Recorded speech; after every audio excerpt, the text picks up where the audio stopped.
Hi, I'm Herm Gailey. We're here with a 3-year-old that we call Josey. This will be her 6th ride. Unfortunately, the rides have been a little bit spotty. She's had probably 5 or 6 days off, but you know, we moved her around here a little bit. She seems agreeable, so we thought we'd put this on tape and just sort of record a typical ride on a young horse.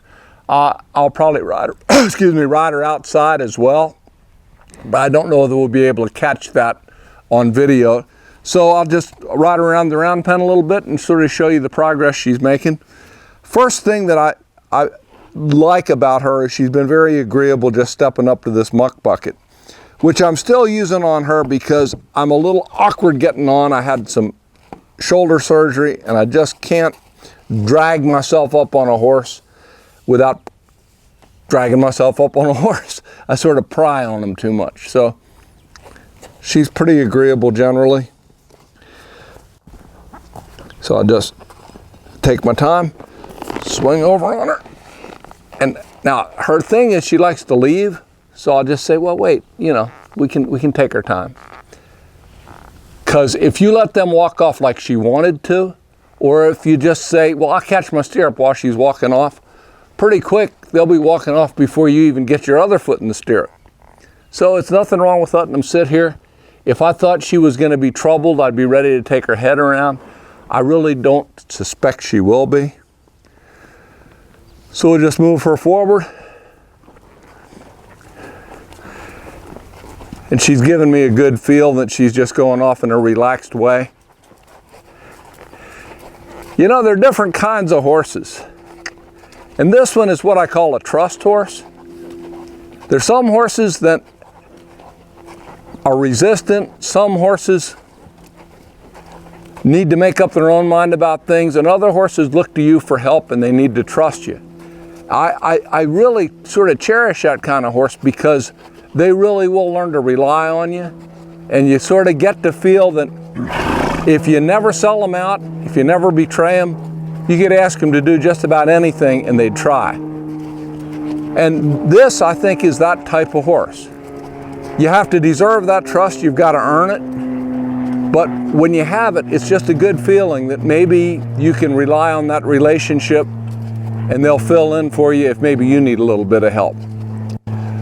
So I'm just sitting here talking about this and that and just letting her wander around, just carry a little weight and cover a little bit of ground. We've just started steering her a bit. I like to put a little steer on them when they're pretty green. So this is ride 6. What I want to be able to do is just pick up on that rein and get her to go without having to pull on her face. There's a big tendency for people to do this and horse them around like that. And you can see it kicks her rear end out, it runs her shoulder off to the side. Certainly, you want to be able to do this with your horse, to bend their head around. It's a safety thing. You want that softness. But remember, when you break that part of your horse loose and you separate it and you can move that head and shoulders, what you'll tend to do is actually you're just moving the head and neck, and when you go to steer, the shoulders don't come along. So you almost work against yourself with that flexion, though it's a good thing. Anything you teach them, they will use against you. So if I was to bend her head around, she might give me her head and just calmly keep walking off. So I'll just pick up on her, say, can you move over to the left? Can you move over to the left? And I don't give her anything to pull back on. Now the thing is, and I think I've maybe said this in some other video, there are 3 ways you can kill your horse. Not literally, but kill off the good in them. One is you can scare them to death. I think we've all seen people do that, and it's not a pretty sight. And horses that are scared to death, you can't teach anything, and they're not really safe to be around. You can work them to death. You can get out here and just pound on them, pound on them, pound on them. And they sort of lose their desire to participate in the whole deal. Then the other way that you can kill your horse is you could just do this all day and just wander around sort of brain dead and bore them to death. So I walked her around probably more than I needed to. Let's cover a little bit of ground and not let her get bored. I see she's coming off the fence. So when they do that, I'll just steer her back against the fence. When she leaves the fence, without being asked,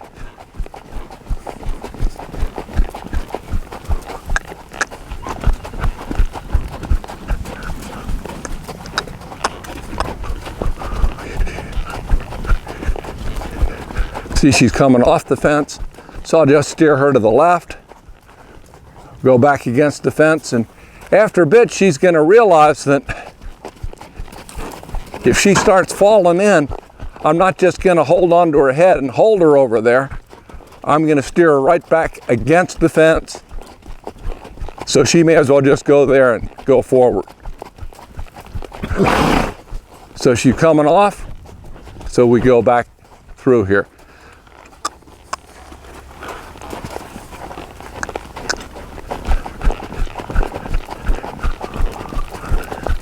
The other thing you can do if you have a horse that wants to leave the fence is you can bring him in here. If they want to be in here so bad, woo now. Yeah, she's a little edgy today. I've got a lunge whip sitting there, and I think she stepped on it. It might have popped up at her a little bit. Probably grabbed her in the face more than I should have, but sometime in your life you get a little bit ground shy. So if she wants to make that little bitty circle, we can make it.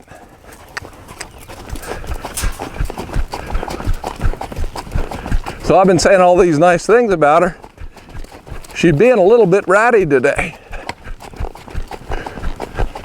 So maybe we just give her a little more to do.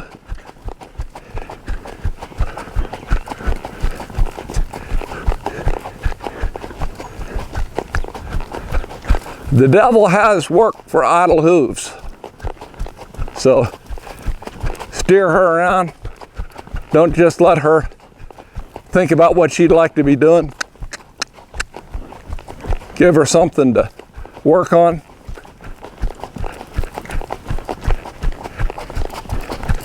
And ideally, when she sort of grabbed herself, I'd have just gone with her and not grabbed her face. But I'm getting a little more, not less chicken-hearted, and I'm a little quicker to save my life and keep their head up than maybe I would have been a few years back.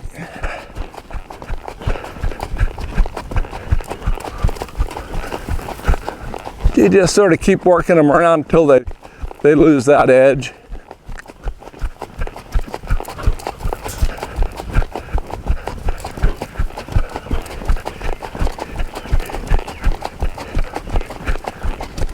She's had a little bit of a knot in her back today, which hasn't really been her pattern, but one never knows.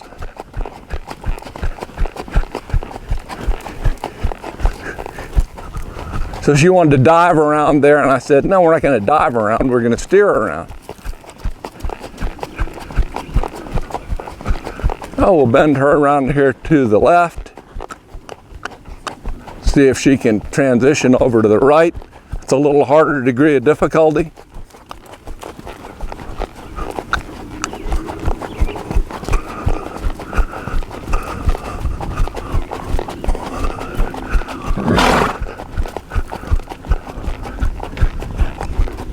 And that little bit of foolishness we had, you wouldn't have had if I had ridden her just for 10 minutes a day the 4 or 5 days that I missed. This stage in their career, I really like to ride them every day if I can. And if you get 20 rides in 20 days, then if you miss a few days or a week, you got them a little broker. Now you notice I'm doing a lot of trotting. They used to have a stomach remedy called Rolaids. And they had a commercial said, how do you spell relief? You spell it R-O-L-A-I-D-S, Rolaids. Well, I spell relief T-R-O-T. When I want to take the edge off a horse or get him to not be troubled, I'll put him in a trot. And much as I like transitions, if a horse is edgy, I'm just going to trot him. Not do a lot of transition, steer him instead. And that'll take that edge off of them. Put some miles underneath their feet. The other thing it'll do is, when they've trotted for a while, they do start to think that stopping might be okay. So I'll get her over here. I'll just pick up on both reins, just like she was a broke horse. And just bind her till she stops. I'm not dragging on her, I'm not getting into a pulling contest with her, but I've found that if you stop them like they're broke, they won't stop immediately, but you'll gain a little bit each time. So, you know, the first couple times we rode her, I'd pick up on her, she'd go 10 panels of fence, halfway around the pen, and then stop. Now,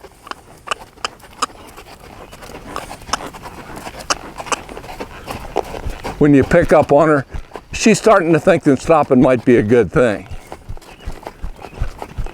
So I'll just pick up, I'll bind her a little toward the fence because that helps to stop her. Ooh. There. And I'm not upset with her getting crooked. She's just learning to find that stop, and after a bit it'll get nice and straight and square.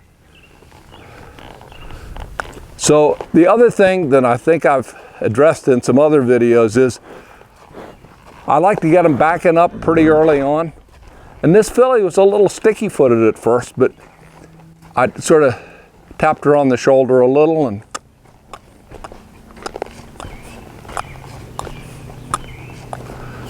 she's really pretty sensitive. And if you notice, all I'm doing is taking the slack out and letting her find it. I'm not going to get into a pulling contest with her. If she doesn't go, I'll drive her backwards. Just take a rein or a little dressage stick and tap her there. Not try to wrestle her back with my hands, but just pick up.